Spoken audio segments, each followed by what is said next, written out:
You're listening to Three Kitchens podcast, hosted by home cooks Aaron Walker and Heather Dyer. We're on a mission to inspire you to try something new. Let's all learn to cook better and eat great food.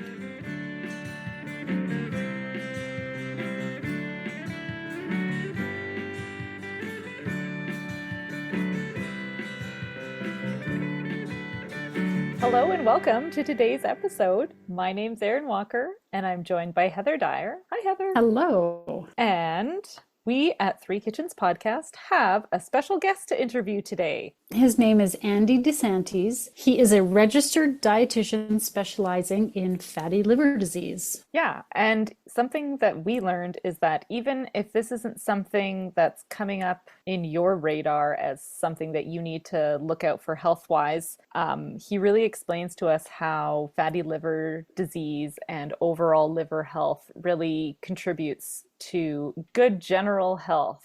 Yeah, That's and right. so he's got a bunch of great information about it to share with us and tips for foods to add to our diet, not take away. He's not about the elimination, and he's got a really fabulous balanced approach to making changes in your diet. That's right. So help us welcome Andy to the podcast, and be sure to check out the show notes for all the links to his website and Instagram. He's a wealth of information in general. He's a published author and a speaker and a blogger who knows what he's talking about. So thank you, Andy, and we hope you enjoy this episode.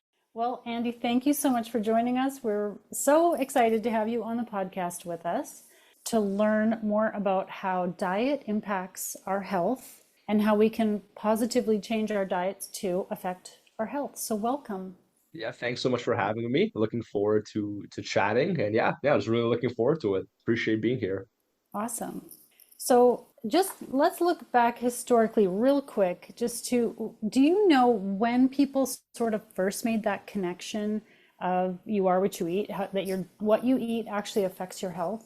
You can go back. Depends how far back you want to go. I'm pretty sure there'll be famous philosophers who are making claims about this, right? My philosophy is not great, but I feel like the Aristotles, the Hippocrates of the world, they were making claims about this for a while. But in more modern times, even like developing like the DRIs, the RDAs, like starting to be able to quantify nutrients with health outcomes, and so on. So I think it's been a progression. It's not something I've thought about that much. But I think those are two different ways to look at it. So it's not just that what you eat can positively affect your health, but it's the opposite as well, right? So I think that maybe is what more of us are commonly aware of. If you eat junk, it's going to affect you in a negative way. You don't always think, oh, I have this health issue. What can I add to my diet to improve my health? Yeah. Yeah, and that's the joy of food and nutrition is there's a lot of overlap, but different things help with different issues, right? And that's the fun of sussing that out. Yeah, and I feel like we're starting to learn more. There's been so much more focus on microbiome stuff too, and it's not only what we're feeding ourselves, but what we're feeding the things that live within us. I love researching the way food interacts with the microbiome. I think it's fascinating. I don't know externally. I'm sure it's gaining steam in the general public. I think it definitely is, but it's massively relevant for all aspects of health. So it's very fascinating.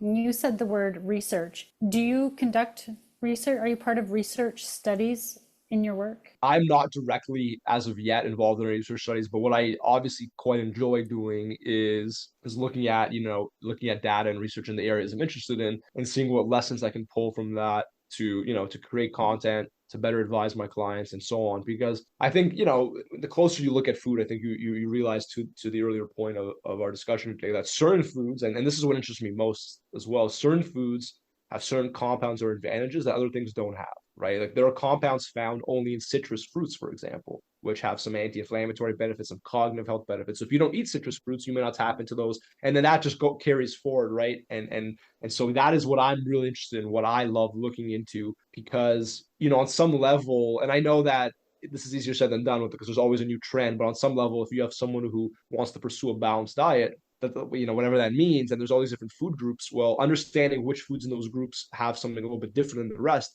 it helps to positively orient some of your decisions, right? And so that's what I really love That's what I really love to look into. Yeah, there's a lot to know for sure. You specialize in nutrition for fatty liver disease. Can you tell us what is fatty liver and why is it such a passion project for you? Yeah, it's a great question. Well, it's something that I really focused on the last 2 years, and the two reasons for that are that it brings together all these different aspects of nutrition that I like because I'm someone who, even looking at my content over the years and the writing I've done and so on, like I like to explore a lot of different areas. It's always been hard for me to nail down one, but fatty liver brings together all these different aspects of human nutrition physiology, like inflammation, microbiome imbalances, insulin resistance. You have to address all of those things.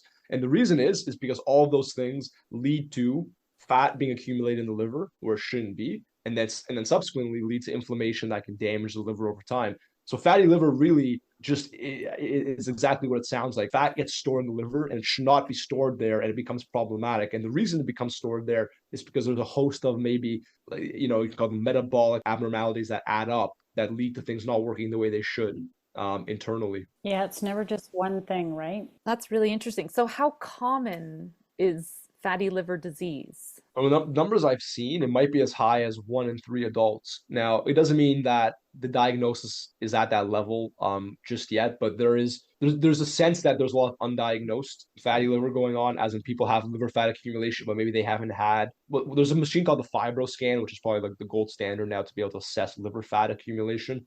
So people may not have had that, they may not have had an ultrasound and so on, but it's going to be between a quarter to a third of the adult population, and that number goes up if someone has a pre-existing condition or they're at a certain life stage. So postmenopausal women, PCOS, type 2 diabetes, when there's other metabolic concerns, the risk for fatty liver goes up. But it's extremely common. And if it's not resolved, it can increase your risk of other bad things happening, essentially. Oh, it's so interesting because I'd never heard of it before. I was in a similar boat a few years ago, in all honesty. It's not surprising. That's totally fine that you haven't heard of it. It's just it will be something you will hear about more and more, though.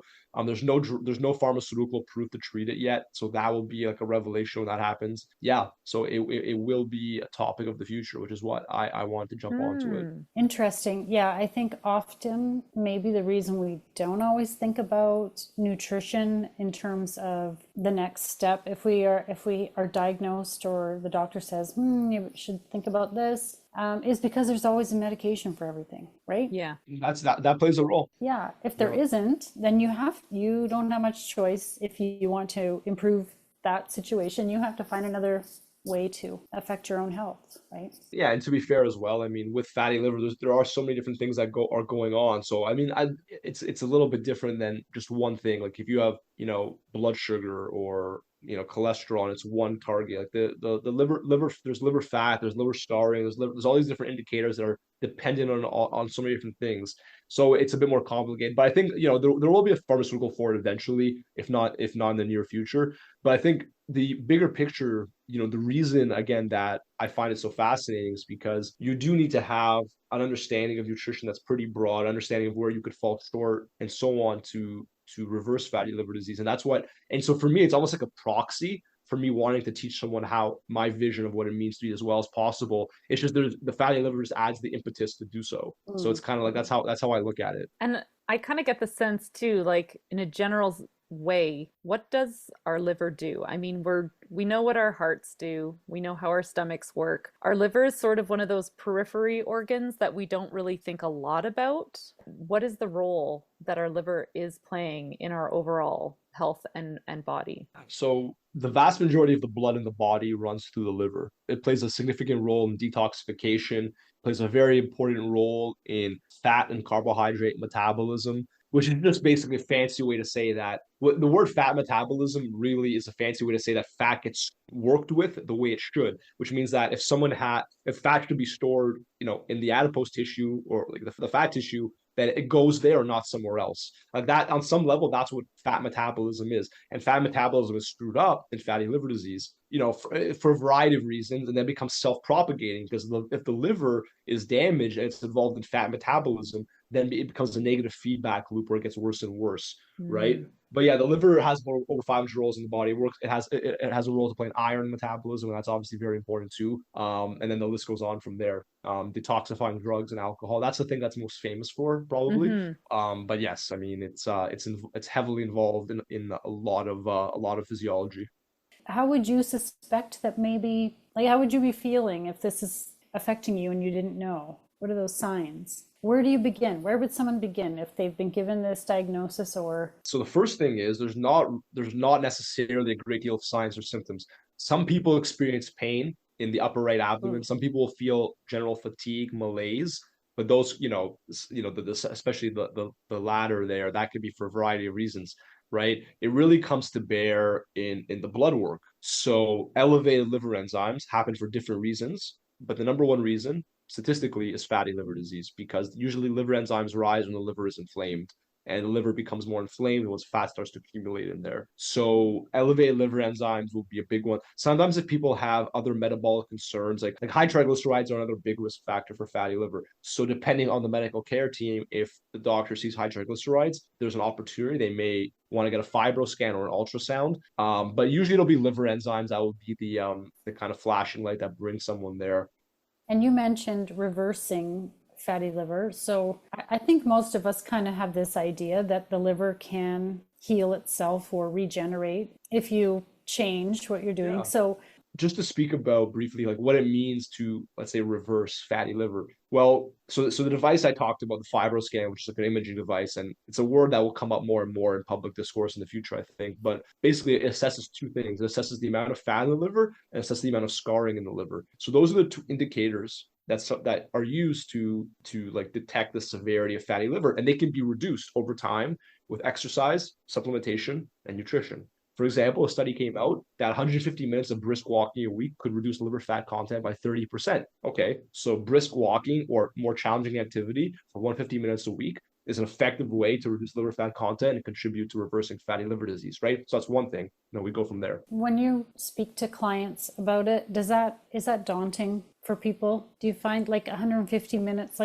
I'm going to assume that the average person who maybe is given that advice is not already doing that, right? So this is like a big kind of a lifestyle change. Does that sound like a lot? Does that come across as like, oh, I don't know if I can do 150 minutes a week? Yeah. First of all, it's ultimately the physical activity part is not really incumbent on me because I Yes. do No, I nutrition. know. So Yeah. yeah, no, no. But I'm not saying that. That's not to say that's not a good point. I would usually frame it as 30 minutes 5 times a week, right? But really, it's about the best someone can do. So don't get me wrong. It's Mm. not like that, it's that or nothing. I would Right. tell someone that matter of fact, this is what the studies show. That's the minimum. You can call it the minimum effective dose, whatever you want. Which is a fancy term to say this is the least you can do to get the significant benefit. So that's one way to look at it. But also keeping in mind that if you talk about people who are speaking to me, if they're speaking to me, it's likely that they're very ready to roll. They're very Mm. motivated to change. So they might be, if they're physically able, which of course not everyone is, and that's totally fair. If they're physically able, I think it's there for them to pursue that. But that's only one piece of the puzzle, right? Nutrition obviously plays a massive role as well. Do you commonly talk to people who have already been diagnosed or who are coming back with these positive indicators of fatty liver disease, or is there also a large group of people now that you're putting this information out there? Are they seeing this as, I need to talk to you in order to prevent it going forward? Like, is there sort of a different approach that you use to both of those groups too? I would say, yeah, someone is more likely, it really depends on the individual. I would say, on the whole, someone who has a diagnosis and it has a little bit of fear or concern is more likely going to act. But of course, there are many people who want to speak to me for the purpose of optimizing their diet and not dealing with things down the line, right? And then other things as well. So I definitely get both. Now, going back to what I said earlier, and one of the reasons why I love, it's a funny thing to say that I love fatty liver disease. I mean, I love I love playing a role in helping people resolve it, right? And the reason for that is because it encapsulates all the things that embody my nutrition philosophy. So from that perspective, the advice I would give someone here or there is not that different. But what you could say is that there's more urgency in the Mm. person who Hmm. already has the condition. There's a bit more urgency, and every decision, every action takes on like twice as much importance, or whatever magnitude more importance, right? So Mm. that's how I would look at it. But the advice itself is would be quite similar on the Okay. whole, right? Yeah, and where do they start? Like, what would be your starting point with changing your diet? Yeah. So let's say we're working with someone who's like an omnivore, they have no dietary restrictions. Okay, just the sake of Hmm. simplicity. Statistically speaking, the three families of foods that people don't eat often, but that are known to help with liver health and metabolic health are the quote unquote healthy fats, which are like nuts, seeds, and avocado, the legume family, which is lentils, chickpeas, kidney beans, and black beans, and then fish, and particularly fatty fish like salmon, sardines, trout, herring, and mackerel, which are the only sources of vitamin D, and then the omega threes, EPA, and DHA, which are not found anywhere else in the diet. Those three families of foods, like the average person that you pluck off the street, is not consuming those with any great regularity. That's a very reasonable starting point, in my opinion. And then, of course, look, fruits and vegetables are important, right? Whole grains are important for the right person. And then you get into people's individual nuance, what they are and aren't willing to eat, and so on. But those three things, and also drinking either green tea or coffee most days, good evidence that both of those help. But that's a good starting point. And from there, there's all sorts of nooks and crannies we could talk about. But that's a reasonable starting point. I'm always happy to hear that drinking coffee is a good thing. Right? That 'Cause I always love makes it. me happy. And there have been so many times throughout, things change where they say it's good for you, it's bad for you. Now it's good for you Yeah. again. No, it's bad for you. And coffee is one of those ones that throughout history, you hear both sides of it like all the time. So that's nice to know. Look, at the end of the day, I love coffee, and on some level, I have to acknowledge that bias. But I think coffee, like anything else, has the potential to be quite good for someone, or potentially not good for someone, depending on the individual. Right. I think on the whole, when you really drill down the cost benefit analysis, just like you would do for fish, maybe fish has a little bit of mercury, but has a large amount of these other compounds. It's all about the cost benefit, and I think on the whole, the benefit outweighs the cost. But it doesn't mean Right. for the wrong person that the reverse is not true. So on the fish, because I'm very curious about this. We're here in Calgary, Alberta, and we are landlocked. The Yes. access to good or enjoyable fish is not great, but something I do with my family is we take supplements for that. What sort of is supplementation sort of the second, if you can't get the fish, at least try and supplement with your omegas? Or I guess what are we missing when we do supplementation, right? Because obviously you're not getting everything in the fish. Yes. That's yes, very, very good points. So one fun hack, I'm just gonna mention this because it might be fun for people listening and even for yourself. One thing that people don't catch on to that's actually quite enjoyable potentially is pan frying canned fish, like canned salmon, canned sardines. So for me personally, I don't like canned fish. Like I don't want to eat fish out of the can. It doesn't interest me. Maybe I'm picky, whatever you want to call it. But if I pan fry that canned fish and season it, it's quite enjoyable. It becomes like a Okay. restaurant dish if you do it right. So Mm. that's a fun little hack, right? Yeah. Now, bigger picture, you make a good point. So many people don't eat fish because for whatever the reasons, economics, enjoyment, they live with someone who doesn't like it, any number of reasons. I can encounter it commonly. So the most logical thing to do for someone who doesn't eat fish is for sure supplement vitamin D, which is probably true for most people anyway, especially in Canada, but definitely to supplement EPA and DHA, which are the omega-3s found in fish. So there are studies that show that people who take omega-3 supplements have like a 27% lower risk of fatty liver disease. People who have a fatty liver tend to have less omega-3s in their liver, okay? Omega-3s help with fat metabolism. So remember, I talking about fat metabolism earlier, and what that means is that fat goes where it should. So if omega-3s are low, there's a higher risk that fat will not be used properly. Now, we also take into consideration the fact that many people don't eat fish, and not everyone supplements omega-3s. So there's a portion of the population who are not being exposed to these important compounds, and they're going to be at higher risk of fatty liver disease as a result. Now, it's only one piece of the puzzle, of course, but it's relevant. Equally, there are many studies that show that if you give omega-3 supplements, EPA and DHA, to someone with fatty liver, everything improves to some extent, right? It doesn't fix everything, but everything improves. Right. There are vegan EPA and DHA supplements. I should say that for people listening, that are sourced from algae. So if someone cannot eat fish for personal reasons, allergies, you can get algae-based EPA and DHA. Okay, so you can still access those compounds. Very cool. Now, to your a very long-winded answer, I know, but to your final point, which was in regards to what else are you missing from the fish with the supplementation? I mean, look, fish has other benefits. Fish has magnesium, it has potassium, it has other things, but it's like it doesn't have anything else really for the most. Maybe there's an antioxidant called astaxanthin, I think it's called. Not to get into the weeds with it, but there's nothing else in fish that you can't really replicate in the diet, right? Fish is useful for other purposes, but you can replicate its benefits elsewhere, but you cannot replicate the EPA and DHA content or the vitamin D content realistically elsewhere. Okay. Very interesting to know. You better just eat more fish, Aaron. Something like a can of mackerel, sardines, or salmon every other day, honestly, would be enough for many people to optimize their omega-3 level because there's just so much in there. They're just Mm. so high in it. But not everyone wants to eat that, and fair enough, right? This is the joy of nutrition. You find solutions for people that fit their desires. Mm-hmm. Yeah, for Mm-hmm. sure. I'm with you on the canned fish. It's not my favorite. I enjoy fish in many ways, but not canned. But I I might try your trick. or Yeah. air frying it, yeah. As long as you have a good seasoning and then you cook it nice and quite well, so it's like crisp, a little bit brown, let's say, it's a very different creation. I've never thought Interesting. of frying. Yeah. Huh. Today years old, right? Ev- As they say. everyone I mentioned it to, all my clients I mentioned it to, at first they're just like, oh, that's unusual.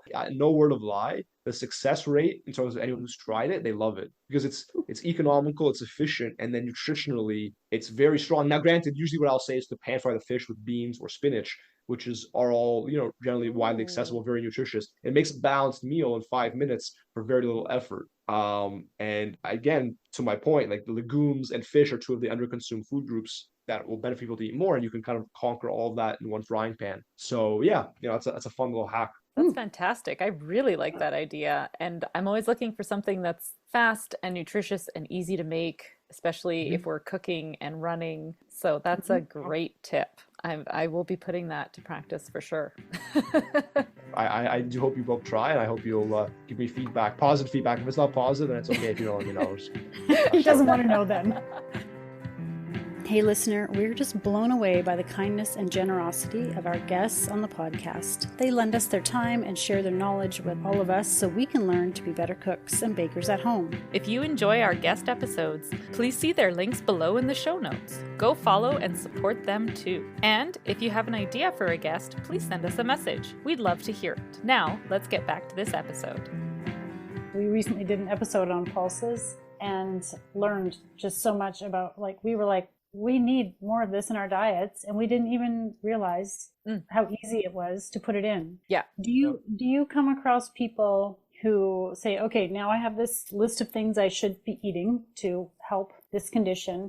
How do I incorporate them into what I'm already eating? Because making big changes, especially like you said, you might have a family member who doesn't like it, and then you're often not cooking or preparing food just for one person. So how can you take some of those, just in general, when you're given advice for things you should be eating, how can you put those into the foods you're already eating, maybe in creative or new ways that make it easy to make those changes? Well, first of all, there are a few companies that make roasted lentils so let's use legumes as an example, okay, just for the sake of simplicity. There's a few companies which you can find, you can look at Amazon, and even if you don't want to buy on Amazon, you can go buy them from the individual website, right? So that's all good. There's companies that sell roasted chickpeas and lentils. Now, what a snack that is, which is going to have an incredible amount of fiber and protein in the same place, which is going to be crunchy, a little salty, portable, right? So like that's one way. That's something I recommend to my clients very, very often.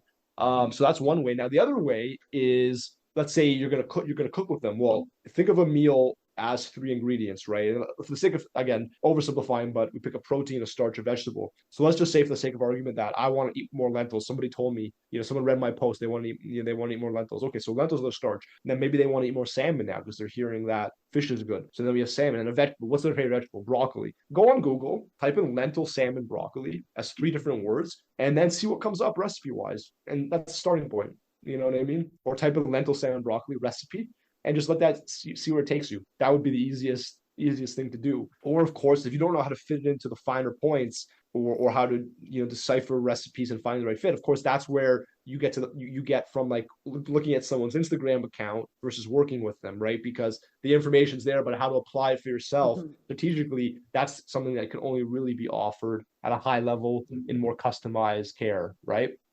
Yeah, that's definitely the benefit to consulting someone like yourself who can say, okay, let's look at your food log, your food diary. What have you been eating? And now these are the things obviously you like. Where can we add in the things you should be having? And the other side of that is things you should avoid. Are there things in general that we should avoid if we either have fatty liver or are concerned about it? Yeah, I think that it comes down to quantity. So I would say avoid large quantities of alcohol, of processed meats, of sugar sweetened beverages, right? Like pop. Avoid large quantities of, let's say, heavily refined carbohydrates, like things, things that are really made from white flour and so on. So keep in mind, notice, like, again, alcohol is probably the one where, like, yeah, maybe it's better if someone doesn't, and if they don't drink, I don't encourage small amounts if they're not going to drink. So let's put that aside. But the other ones, I would say, like, if you love those foods and you want to have them, but avoid large amounts, right? Okay. So don't make it processed meat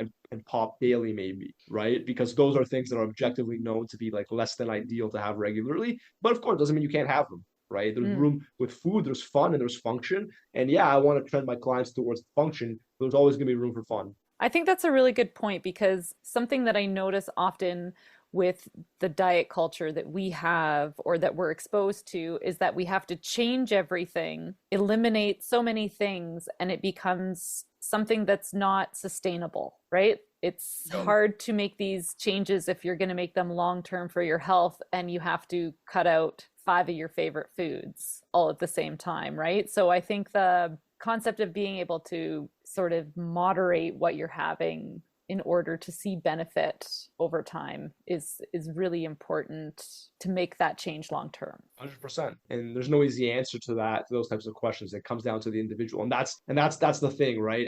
Everyone's different. Some people do need more guidance to bring that to life, and to be able to bring that to life with tranquility, which is the word I like to use a lot, which means that you have a level of peace, peace of mind around your choices and your trajectory. It's easier said than done. It's a very challenging time in the nutrition space. There's a lot of people, who give advice and say things that maybe the main goal of saying what they say is to attract attention, not really to help people, let's say, or to be a net benefit, to be a net attention grabber, a net attention seeker, right? It's very, very hard for me. I can see that very easily, but this is what I do. This is what I'm engrossed in. For like the average person, it's so challenging. And I'll always tell my clients on some level, like, you had a lot of choices, direction you can go, and I, in a way, it's great luck, great fortune that you're sitting with me, because you're going to be pointed in the right direction. But yeah, it's tough out there. And often the response you get is the Mediterranean diet. It's like, oh, okay, that's great, but what does that actually mean? And how do I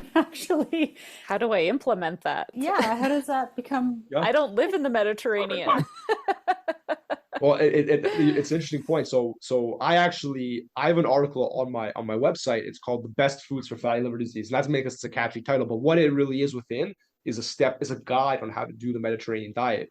Now, there's a lot of nuance here. So if we can put the link. Yeah, for sure. There's a few levels. The first level is the Mediterranean diet basically says, okay, we want you to eat X amount of nuts, X amount of beans, X amount of fish, X amount of vegetables per day or per week. So you can use that. And I delineate all that in that piece. So that's a great framework. But what it doesn't teach you is that, like, how often can you eat other stuff? How do you combine the things together? And, for example, and I don't go all in with the Mediterranean diet, because like yogurt is for me a great food to have for those who like it. But yogurt is under it has a small role to play in the Mediterranean diet. So there's always nuance and customization involved, right? And for some people, they'll take it to heart, like, no, yogurt once a week or whatever it is. And so, like, again, there's always these little details, and it's never a carte blanche, one thing, one size fits all. It's tough when you're trying your hardest to do what's best for yourself, or maybe it's a family member, as parents and caregivers, you're trying to do the best you can for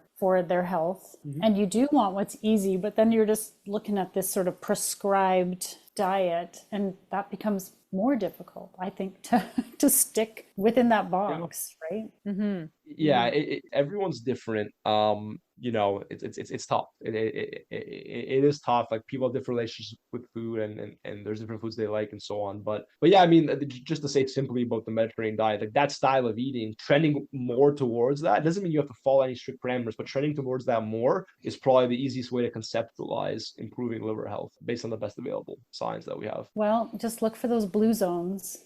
Where are people living a long time, and why are they so healthy, and what are they eating? Right? Well, you know what? The one food group that's available in all blue zones that's prominent is legumes. So, that's very interesting. I thought it was fish that was like the common thing. You know what? I don't know if it's yes or no. My guess is that, yes, seafood is going to be consumed in above average quantity in the blue zones. But the one from what I've seen, legumes are the one prominent ingredient that surpass everything else. So it's, yeah. So I mean, look, fish, I don't doubt it. But yeah, no, there was a study done in 2022. they tried to estimate which family of foods, if the average person ate more, would give them the most life years, and it was legumes based on Wow. their data, their modeling. So, very interesting stuff. It all really is very interesting. This legume thing and the pulses and the Mhm. like, all of this is something that we're just hearing more and more and more about. And yeah, it's great to get all perspectives on it. Yeah, It's- and look, legumes resolve. I mean, I'm big on them because it's not to say that, look, there's only so many legumes a person can eat in one day, by the way. They're very high in fiber. You can't eat that many in one sitting, right? Yeah. yeah. So legumes are the perfect encapsulation of how a small amount of an important food can change someone's health significantly. Legumes offer one thing that most people need, which is, if nothing else, and people need many things, don't get me wrong, they offer that post-meal satiation, right? You add legumes to the meal, it totally changes the blood sugar response effect of a meal. It totally changes how full the meal is going to keep you. And that is where a lot of people have challenges. And legumes also have the additional advantage that they can be very easy to work with. They can be very, very economical, right? So they're an accessible solution. The accessibility of solutions is something very important to me that I evaluate when I give guidance, which is why I always push even canned fish and pan-frying canned fish as a way to get more vitamin D and omega-3. How does red meat play into this? Because that's something we haven't really touched on yet. We've talked about other sources of protein. My view is the following. There's a few things. Statistically speaking, many people in Canada and North America have consumed red meat as one of the primary protein sources in their life, right? And I don't see any particular problem with that. My general philosophy is that diversity in protein intake is important. Okay. So that means that, for example, plant-based proteins like tofu, tempeh, beans, they have unique benefits that other protein sources don't have. Fish and seafood have unique benefits that other protein sources don't have. Red meat also has unique benefits like the iron, creatine, carnitine that other protein doesn't have. Poultry kind of has advantages, like it makes more lean, so that makes it unique potentially. So all these different protein sources have unique advantages relative to the other. So that means that if we like them all, then it makes sense to pursue variety in them. And also, it makes sense that if we've had more than the other for most of our life, that we should keep that in mind as we try and achieve a balance. So beyond that, like as the quality of your diet goes up, my interest in like my clients' red meat intake goes down because it's more about achieving a balance than to say you can't have this food or you have to have it way less. Because having one less steak a week is not going to change your life. It's what are you doing around that? Is there diversity in your fat intake, in your fruit and vegetable intake, in your legume intake, and your protein intake as a whole? And then at that point, if you have 10 ounces of meat or 20 ounces of meat, it's going to matter less. And again, there's a lot of customization involved there, but that's probably the best way to capture my philosophy on that. I really like that this is all about adding stuff. So often it's all about taking things away. So this is more is better in terms of the diversity, in terms of everything. Yeah. That's good to hear. You don't get us bored, right? Like we Yeah. all get bored eating the same thing all the time. So it's nice to mix it up and Taking away side is overdone. Everyone does that. Let's go revisit the idea of the cost benefit analysis, right? So that's why I think it's very important to orient positively, and then you can kind of go from there. Because the avoidance philosophy just, it doesn't create the best atmosphere around food. If you put some maple syrup on like a salmon, sweet potatoes, and broccoli, but you think, is that really taking away the nutritional value? It's not. Let's be honest, right? It's adding a small amount of calories, which is otherwise innocuous. So, that's how I look at that. Absolutely. Okay, so Erin came up with a little quiz. We thought we'd kind of wrap up with something fun. Yeah. And Erin came up with a quiz. It's meant to be fun though, so it's okay if you Yeah, no sweat. No, I have no shame. If I get them all wrong, then I'll take it on the chin. Yeah, we thought we'd turn it around since we were talking about our own organs and taking care of them, and we're talking about food. We thought let's talk about eating organs. So let's turn this right on its head. Organs, I'm sure you know, are considered offal, OFFAL. So we're not saying they're terrible. Yeah. But if a recipe is calling for foie gras, what organ are we eating? Oh, wow. I wonder if it might be the liver. I don't know. I don't know how your thoughts are, but it's duck, right? Is it duck liver? It's duck liver or goose liver. It's like pate, right? It's like a pate. Yeah. But this area is not my expertise, so it's funny. That's okay. I think my correct percentage is going to go down now. It's just for fun. This is just for fun. Yeah, no, of course. It's great. Yeah. All right. So what do we commonly call the stomach lining of a cow when we eat it? Is it tripe? Is it tripe? Ding, ding, ding. Ding got ding, Yeah. you got it. Okay, but Yeah. would you eat it? Have you eaten it? As much as I explore all these nooks and crannies, beyond knowing that liver contains a lot of vitamin A, I do not know that much about the nuance of liver meat just because it's not so widely consumed, or maybe it's my own personal biases. I just don't like them that much, so I don't care to look into them. Like that's probably it. Have I ever had tripe before? Honestly, if I was a betting man, I would say no. Okay, and then Rocky Mountain oysters or prairie oysters here are a delicacy. Do you know what they are? Well, I definitely don't now after that smile there at the end, because they're definitely nothing I would think they are. Yeah, that one I have no idea. I can't even hazard a guess at that. Oh, they're You, bull testicles. Okay. Yeah, I suspected it was gonna be something fun like that. Yeah, that's funny. That reminds me of Fear Factor. I feel like that was a yeah, challenge to eat those bull testicles. That's great. I didn't realize that was a delicacy. because there's not a lot of them. It comes up here often because we host the Stampede, which is a big rodeo. It's a ranching area. It's always discussed every year, so we now everyone knows. Have you eaten I've prairie never. oysters? No. I have. Ah, Don't recommend. not recommended. Yeah, No. how were they? Let's get some descriptive details. Okay, so I grew up on a farm, and the day when you have the young calves and you brand and castrate them, it's like a whole process. My mom then made prairie oysters for us. I think she liked to get us to Yeah. eat something and then tell us afterwards what it was. Mm, She thought that's a that was common fun. parental strategy. I practice that all the time. I do not do that because I don't think that's fair. But anyway, After that experience, it changed you. yeah, they were breaded and fried, which can make almost anything taste like breadcrumbs and oil. Like it, I mean, I can't say that it tasted terrible. I think it was more the thought of it. You can't quite wrap your brain around the fact that that's what you're eating. Right, right. Yeah. Fair enough. Look, if someone wants to eat that, by all means. Yeah, but I think I'd be all right with never eating that personally. You might Call, take a call, pass. call me call me a plain Jane, but Well, I took one for the team on that one. Well, that was fun. And I don't really know if any of that has anything to do with fatty liver or healthy eating. that's a fun little. That was fun. I'm mainly just happy that I got a few right, so I'm content. I did better than I Yep. thought I would. Well, thank you so much. This has been fun. And I think we've learned a lot about Yeah, liver health. yeah. And I would encourage our listeners to go and check out your webpage and some of the videos you've got, because I think you've got a nicely balanced approach to telling people that, yes, you can try this, but if it's not benefiting you, don't kill yourself to do it. And I think that's a really great message. Can you let our listeners know where to find you? Yeah, I would say, Instagram at Andy DRD is a great place because that's really where I post the majority of my content. It's also the same name under TikTok. For those of you, I only got on there recently because I have the videos anyway. I might as well share them. And otherwise, my website's andydrd.com, and my blog has a lot of years of writing. Or you can just, if there's a nutrition topic you're interested in, I've probably written about it. So you can Google Andy in the topic, and maybe my writing will come up from some platform. Who knows that I wrote for? So few different ways. You also have written a number of books. You're very just like, oh yeah, I've written some stuff. No, you're like a published author, something like you've published. Yeah, I have 11 books on Amazon. Like Yeah, crazy. they're half educational and half cookbook, so they kind of they're very practical. So yeah, they're great. I have ones on acid reflux, on fatty liver, on type 2 diabetes, blood pressure, all those important conditions. And that's the reason, having done all those things and then landed on fatty liver, that's the reason why I like fatty liver so much, is it really encapsulates all the advice from all these different areas. That's what makes it so interesting.